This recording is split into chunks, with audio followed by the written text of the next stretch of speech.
Hello and welcome to the Monocle Weekly. For today's show, I speak with veteran Italian DJ, producer, chef, and label owner Manfredi Romano, known as DJ Tennis. He tells me more about the early days of his career and his latest projects. I studied computer science at uni, and to pay my bills, I was doing every kind of job. I was a chef in a restaurant, and also I was working in a record shop. And every time there was and the record shop was actually very famous for punk hardcore music.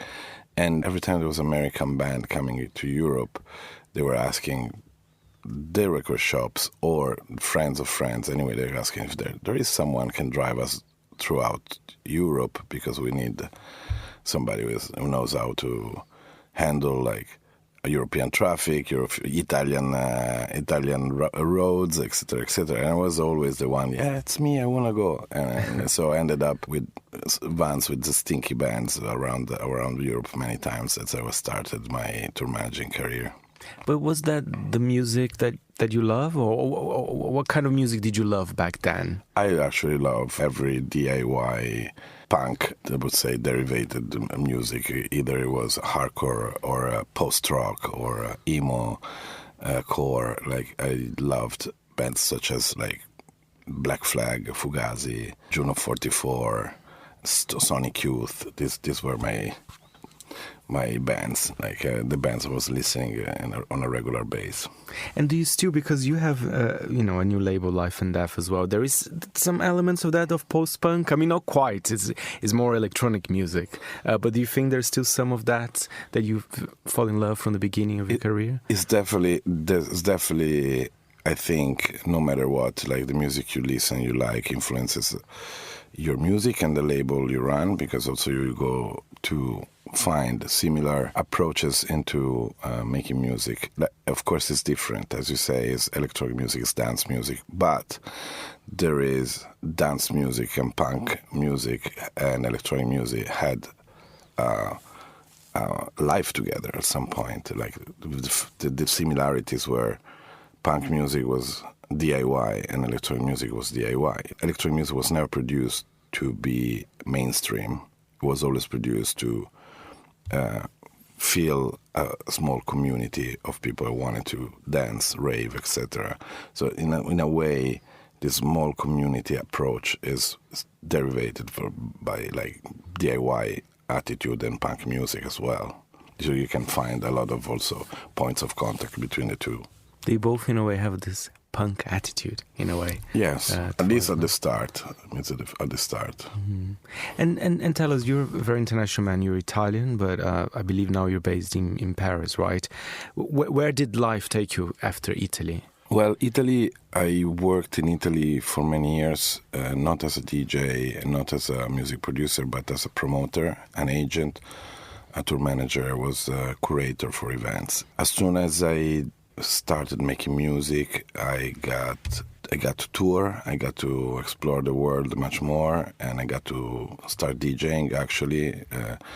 That until the age of 40 was only a passion for me, and there I moved to United States, to Miami, to Amsterdam, Barcelona, a little bit in Mexico, a little bit in Lisbon, and then now in Paris. So I get bored very easily, I think, of a city. So I need to explore. But yes, this is more or less.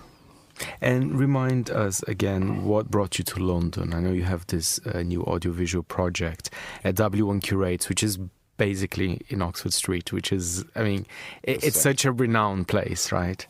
Yes, I met Mark, one of the owners of W1 Curates, and he's trying to give a space where that artists start to create a music and a creative community around W1 Curates, and offered us this space, which is a building that is covered in LED walls outside and has a gallery room inside where we can have installations, shows, showcases. And in the last 4 months, we worked together to create this audiovisual show. And that's what brought me to London this week. But I come to London very often. I'm going to be here for Freeze, then I'm going to play at Coco, and then I come very often. For me, London is one of the places where I perform the most. Is this a new thing for you, this sort of audiovisual project? Because I know, was that something that challenged you, or you've done those before? I never done, but I promote in the past, especially in the early 2000s, there was a big, massive movement where experimental music artists were meeting with experimental visual artists. This is also because of evolution of technology was allowing that. So UVA, United Visual Artists, Mode Selector, Mode Apparat were working with Fat Finderai, for example, and there was a big Warp Records was very visual with Chris Cunningham, and the music was meeting visual technology at the early 2000s, late 90s, early 2000s, and I was a promoter for that. So that's not my background as an artist, but my background as a promoter and curator. After, I think, an overdose, like we've noticed in dance music now, visuals are more and more used more and more, like extensively. Like you can see mega concerts, like for example, Taylor Vaz have visual structures, and a lot of other artists do as well. What is missing the art, unique creativity. I think is going to come back. Very interesting. You're talking about this kind of bringing back a little bit of that art to the electronic music scene. Do you see that with some of your artists from your label? Actually, I want to know more about your label. What type of kind of music are you looking for? I would like to know more. So Life and Death is a label that is not based on the idea of having a main music genre as a focus. It's based on a community of artists working together, and it's based on idea of quality, but also is a fine balance between quality and accessibility. So all the artists work on different genres of music, but can totally be part of the same, for example. And also we want performers that are very, really good performers, and not just very good producers together. There has been waves in Life and Death where we created a community of artists working together. Then some of the artists grew a lot and then take their own way. Again, now we are gathering like very young, promising and visionary talents to work together again. And so kind of that's what I'm trying to do with the label. It's not just putting out music because the music is good, or releasing an artist because the artist has a good name and can sell records. I look at the things differently. Also nowadays, labels as brands, they count much less because attention span of people doesn't allow, it's not the same. Like once I was buying every possible 4AD record, or every possible Warp record, or every possible Ninja Tune record back in the days. Now I really check who is the artist myself and imagine the younger generation, and they're like, oh, I like this artist, this song from this artist, so they're not even listening to the full album. So now the work of the label has changed. The work of the label is to create new sounds and to put artists together and create new sounds and create new waves and new trends and new communities. Create an idea. That's very interesting. Yeah. And you mentioned about the attention span. In the world of electronic music, do you feel songs are also getting shorter and perhaps a bit different? They're having this kind of, you have to have that beat in the first 20 seconds to work for streaming? Absolutely. That's one of the things I do is producing other artists' music. And also, as a manager, I deal often with the labels, and I got asked, first of all, the song has to be under 3 minutes, 2.5 minutes, and it has to be catchy in the first 15 seconds. And I say, oh, wow, this is something like, especially DSPs, like this is actually brutal that I don't, and say, but this is how it works. This literally attention span, and you see also on social media, if you analyze the data, it's like attention span is 13 seconds per video, and that's literally the new way to promote music. You need a video that kicks in 5 seconds, and classic PR companies are struggling nowadays because there's no platforms they can get attention span enough unless they have a very solid and dedicated following community. I don't know, like, for example, it is something I would ask Monocle, how you handle this evolution. Well, it is a challenge. I mean, but I think there's still space for, but maybe becomes a little bit more niche. But yeah, it's certainly a challenge. It needs to be catchy. But I think it's a shame with music, because I do like, I mean, there was many periods in electronic music where you have the long versions, or how do you call the extended versions. I love those, you know, they're very kind of indulgent. I like that. I think we're missing that a little bit in a way. I miss that too, because I come from a generation where I was paying a lot of money to buy an album, and the album was actually a journey that I wanted to understand the artist throughout. A journey, you said the right word. Yeah. Yes, the narrative of the album is something that I was looking for, not just a single song. And this is missing now. Like, I manage a lot of very young artists, and sometimes I listen to the album and they literally listen to distractly to the album, and then end up like picking one song and putting in a playlist, and then they forget about the rest of the album.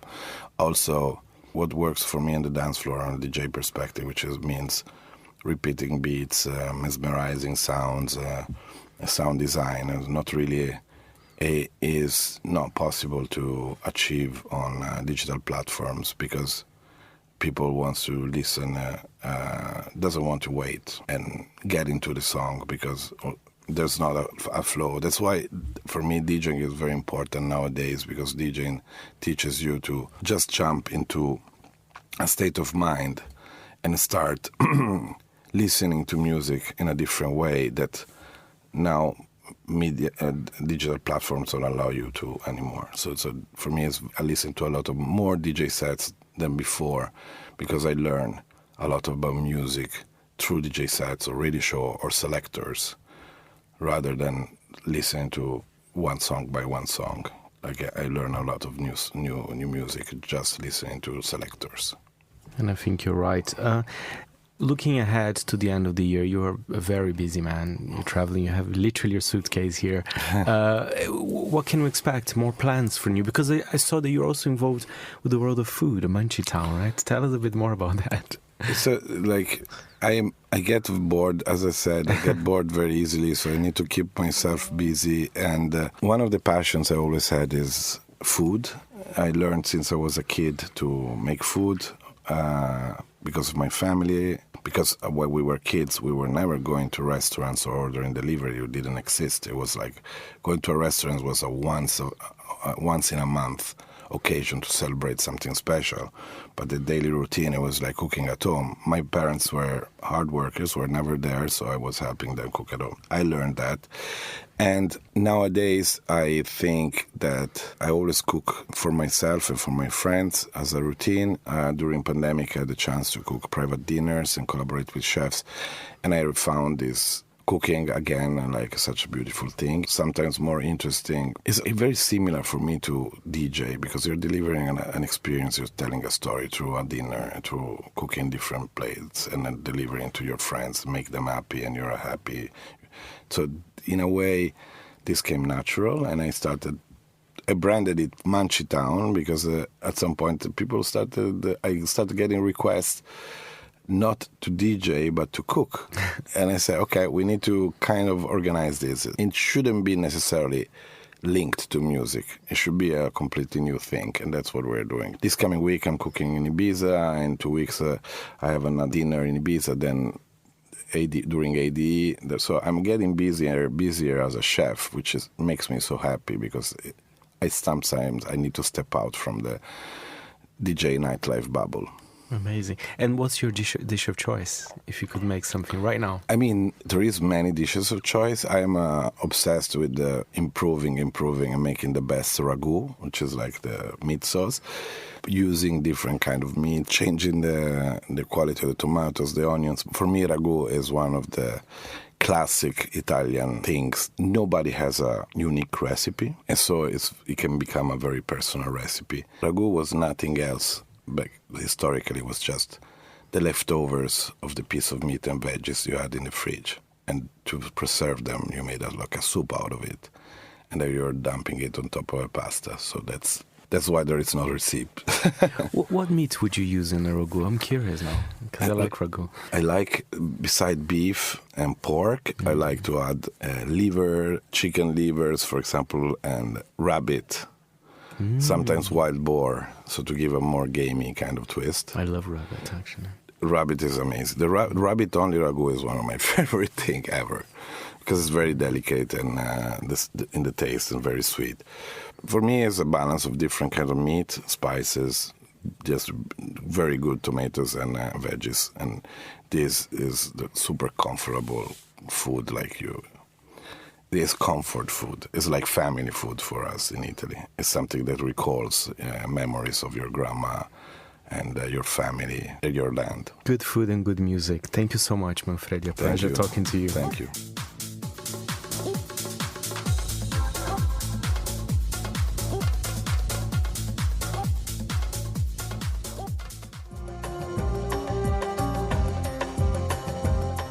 Thank you very much, Manfredi Romano, known as DJ Tennis there. The show was edited by Elliot Greenfield, and I am Fernando Augusto Pacheco.